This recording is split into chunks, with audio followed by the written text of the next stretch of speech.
दौलत। गांव में अपने बुजुर्ग पिता के अंतिम संस्कार के बाद नहाने के बाद दोनों बेटे घर के बाहर आंगन में अपने रिश्तेदारों और पड़ोसियों के साथ बैठे हुए थे। कुछ लौट चुके थे और कुछ वहीं अब तक एकत्रित थे। इतने में बड़े बेटे की पत्नी आई और उसने अपने पति के कान में कुछ कहा।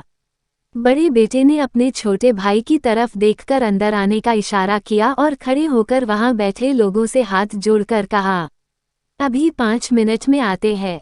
फिर दोनों भाई अंदर चले। कमरे गए। अंदर जाते ही बड़े भाई ने फुसफुसाकर छोटे से कहा, बक्सा छुपा दिया था ना?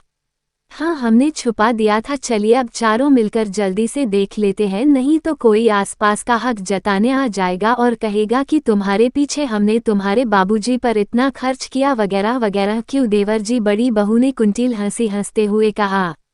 हाँ सही कहा भाभी आपने, छोटे ने भी सहमति में गर्दन हिलाते हुए कहा। तब तक छोटी तेजी से बाबूजी के कमरे में जाकर बक्सा निकाल लाई। मैं दरवाजा बंद कर देती हूँ, बड़ी बहू तेजी दिखाते हुए बोली। दोनों भाई तुरंत तेजी से नीचे झुके और छोटी बहू द्वारा लाए गए बक्से को खोलने लगे। अरे पहले चाबी तो वो ऐसे थोड़े ना खुलेगा, मैंने आते ही ताला लगाकर चाबी छुपा ली थी। बड़ी बहू ने अपने पल्लू में एक छोर पर बंधी हुई चाबी निकाली और अपने पति को पकड़ा दी। बड़े भाई ने जैसे ही बक्सा खोला तो वहां मौजूद चारों ने बक्से में झांकते हुए उसमें छुपी हुई दौलत गहने देखने की उत्सुकता दिखाई। बक्से में बड़े और छोटे की पुरानी तस्वीरें, कुछ बर्तन, कुछ उन्हीं दोनों के छोटे छोटे कपड़े सहेज कर रखे हुए थे। चारों को विश्वास नहीं हो रहा था कि कोई ये सब भी भला सहेज कर रखता है। उन्हें उम्मीद थी बाबूजी यहाँ गांव में उनकी स्वर्गीय सासू मां के गहने, रुपये इत्यादि संभाल कर रखे हुए हैं, लेकिन यहाँ तो चारों के चेहरे निराशा से भरे हुए थे कि तभी बड़े भाई ने कहा, मुझे तो पूरा विश्वास था कि बाबूजी ने कभी अपनी दवाओं तक के रुपये नहीं लिए, तो उनकी बचत के रुपये और माँ के गहने इसी बक्से में रखे होंगे, लेकिन इसमें तो। तभी छोटे भाई की नज़र बक्से के कोने में कपड़ों के बीच में एक कपड़े की थैली पर गई। उसने तुरंत आगे बढ़कर उस थैली को बाहर निकाला। ये देखकर सबकी नज़रों में अचानक चमक आ गई। सभी ने लालची नज़रों से उस थैली को टटोला। उसमें कुछ रुपये थे और साथ में एक कागज़ जिस पर कुछ लिखा हुआ था। छोटे भाई ने रुपये गिने तो लगभग 20,000 रुपये थे।